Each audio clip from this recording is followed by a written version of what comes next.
మన తండ్రి కుమార పరిశుద్ధాత్మ దేవునికి వందనాలు స్తోత్రాలు చెల్లించుకుంటూ దేవుడిదేమంది మనకిచ్చిన వాక్యము హగ్గయి గ్రంథము 2వ అధ్యాయము 4-5 వచనాలు చదువుకుందాం. ధైర్యం తెచ్చుకొమ్ము, దేశంలో నున్న సమస్త జనులారా, ధైర్యం తెచ్చుకొని పని జరిగించుడి.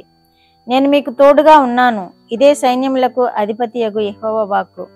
మీరు ఐగుప్తు దేశంలో నుండి వచ్చినప్పుడు నేను మీతో చేసిన నిబంధన జ్ఞాపకం చేసుకునుడి. నా ఆత్మ మీ మధ్యన ఉన్నది కనుక భయపడకుడి.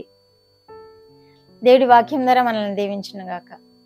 దేవుడు సెలవిస్తున్నాడు, ధైర్యం తెచ్చుకొని పని జరిగించుము, నేను నీకు తోడుగా ఉన్నాను అంటున్నాడు.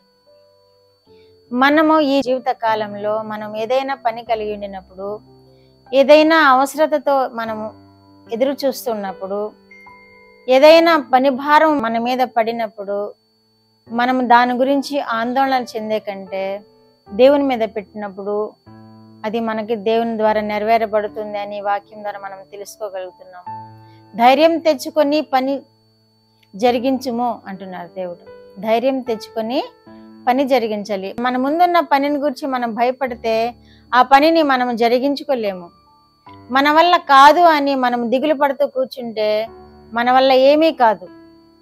మనము పరిశుద్ధ గ్రంథంలో చూస్తున్నాము, దేవుని ఆధారం చేసుకున్న వారు ఎలా జయముందారో, యుద్ధాల్లో దేవుడే వారి పక్షాన్ని యుద్ధం చేసి జయమిచ్చాడో, అలాగే వారి పనులన్నీ దేవుని మీద వేసినప్పుడు వారు ఎలా జయముందారో మన వాక్యాల్లో చూస్తున్నాం. ఇక్కడ కూడా అదే మాట చెప్తున్నారు, ధైర్యం తెచ్చుకొని పని జరిగించుము అని తెలియజేస్తున్నారు. కాబట్టి మనము ఏ పనిలోనైనా మనము అధైర్యపడకుండా, వెరవకుండా దేవుని మీద ఆధారపడి దేవుని వైపు చూస్తూ మనం పని మొదలు పెట్టినప్పుడు ఆ పని తప్పకుండా జరుగుతుంది. మేము ఇల్లు కట్టేటప్పుడు కూడా ఎంతో అధైర్యపడేవారం, కానీ దేవుని మీద భారం వేసాము. దేవుని మీద భారం వేసి దేవుని వైపు చూస్తూ పని ప్రారంభించాము. అద్భుత రీతిగా సంవత్సరం తిరగక ముందే గృహప్రవేశం కూడా చేయగలిగాము. అది ఏంటంటే దేవుని యొక్క కృపయే ఉంటుంది మన మీద. ఒక ఇల్లు కట్టుకోవాలన్నా, ఏదైనా భారమైన పనిని జరిగించాలన్నా, బిడ్డల విషయంలో ఏదైనా భారమైన చదువు చదివించాలన్నా, ఎంతో ఖర్చుతో కూడిన చదువు చదివించాలన్నా, మన వల్ల కాదే ఇది అని ఏడ్చుకుంటూ మనం కూర్చుంటం వల్ల మనకి ప్రయోజనం ఉండదు. దేవుడు అదే చెప్తున్నాడు ఇక్కడ, ధైర్యం తెచ్చుకొని పని జరిగించుము, నేను నీకు తోడుగా ఉంటాను అని వాగ్దానం చేస్తున్న దేవుడు మన పక్షాన్ని ఉంటే మనం ఎందుకు దిగులు పడాలి? నా ఆత్మ మీ మధ్యన ఉన్నది కనుక మీరు భయపడకుడి అని మరి ఒకసారి తెలియజేస్తున్నారు దేవుడు. ఆయన ఆత్మ మనతో ఉంటుంది. ఎందుకంటే మనం ఆయన బిడ్డలము, ఆయనను సేవిస్తున్న వారము, ఆయనను ప్రార్థిస్తున్న వారము, ఆయన వాక్యాన్ని ధ్యానిస్తున్న వారము. మనతో ఉండక దేవుని ఎరుగని వారితో ఉంటాడా? ఉండడు. మనతోనే ఉంటాడు. మనతోనే ఉండి మన కార్యాలన్నీ జరిగించే దేవుడుగా ఉన్నాడు. మనతోనే ఉండి మన భయం సమయంలో మనకి ధైర్యం ఇచ్చే దేవుడుగా ఉన్నాడు. మనతో ఉండి ఆయన ఆత్మ మన మధ్య ఉంటుందని వాగ్దానం చేస్తున్నాడు కదా వాక్యంలో. ఆయన ఆత్మ మనతో ఉంటుంది కాబట్టి మనకి ధైర్యం వస్తుంది. దేవుని మీద ఆధారపడదాము, భయం లేకుండా జీవిద్దాము. అదే నిర్గమాకాండము 29:46లో కూడా, తమ దేవుడైన యెహోవాను నేనే అని తెలుసుకుందురు, నేను వారి దేవుడనై ఉన్నానని యెహోవా సెలవిస్తున్నారు. ఎప్పుడు తెలుసుకుంటాం? మనం ఏదైనా భారమైన పని కలిగి ఆయన పాదాల మీద పెట్టి ప్రార్థన చేసినప్పుడు ఆ పనిని జరిగించే దేవుడుగా ఉన్నాడు కనుక అప్పుడు మనము, నా దేవుడు నాకు ఈ విధంగా చేశాడు, నేనే యెహోవానని తెలుసుకుందురు అని వాక్యం తెలియజేస్తుంది.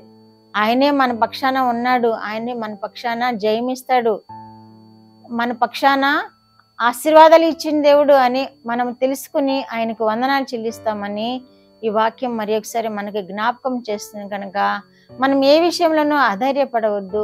పిల్లల విషయంలో కానీ, మన పర్సనల్ విషయంలో కానీ, ఏ విషయంలోనూ అధైర్యపడకుండా, పరిచర్య విషయాల్లో కానీ అధైర్యపడకుండా ఆయన మనతో ఉన్నాడని పని జరిగించమంటున్నాడు. నేను మీతో కూడా ఉంటాను, ధైర్యం తెచ్చుకుని పని జరిగించుడు అంటున్నాడు. మనం ఏ విషయంలోనూ అధైర్యపడకూడదు, దిగులు పడకూడదు.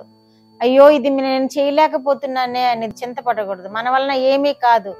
మన దేవుడే మన పక్షాన వ్యాజ్యమడే దేవుడుగా ఉన్నాడు. మన భారం తొలగించే దేవుడుగా ఉన్నాడు. మనల్ని తన రెక్కల మీద మోసుకునే దేవుడుగా ఉన్నాడు కనుక, మన భారం తేలిక చేసే దేవుడు కనుక ధైర్యం తెచ్చుకొని భారమైన పని ముందు దేవుని ముందు పెట్టుకొని మనం పని జరిగిద్దాము. దేవుడు మనకు సహాయం చేస్తాడు. ప్రార్థన. మా దేవా, మా ప్రియ పరలోక ప్రభువా, మీ పరిశుద్ధ పాదములకు వందనాలు, స్తోత్రాలు నాయనా. మా రక్షకుడు యేసయ్య స్తోత్రములు, పరిశుద్ధాత్మ దేవ స్తోత్రములు, ఇచ్చిన వాక్యము కొరకు స్తోత్రములు నాయనా. ధైర్యం తెచ్చుకొని పని మొదలుపెట్టుడని మీరు సెలవిస్తున్నారు. ధైర్యం తెచ్చుకుంటేనే ప్రభువా, మీ మీద ఆధారపడితేనే ప్రభువా మేము ఏదైనా పని జరిగించుకోగలము. చూసిన బిడ్డలందరూ మిమ్మల్ని ఆధారం చేసుకొని మరి ఏదైనా భారమైన సమస్యతో కానీ భారమైన పని కలిగి కానీ ఉంటే ప్రభువా, మిమ్మల్ని ఆధారం చేసుకొని వారి పనిని తేలిక చేసుకోవడానికి, వారి పనులు నాయనా పూర్తిగా జరిగించుకోవడానికి నాయనా మీరు కృప చూపండి దేవా. మీకు వందనాలు. మీ మీద ఆనుకోవడానికి నేర్పించండి. మీరే మహిమ పొందమని యేసుక్రీస్తు వారి పేరిట ఈ మనవులు మీ పాదముల యొద్ద వేడుకుంటున్నాను పరమ తండ్రి. ఆమేన్.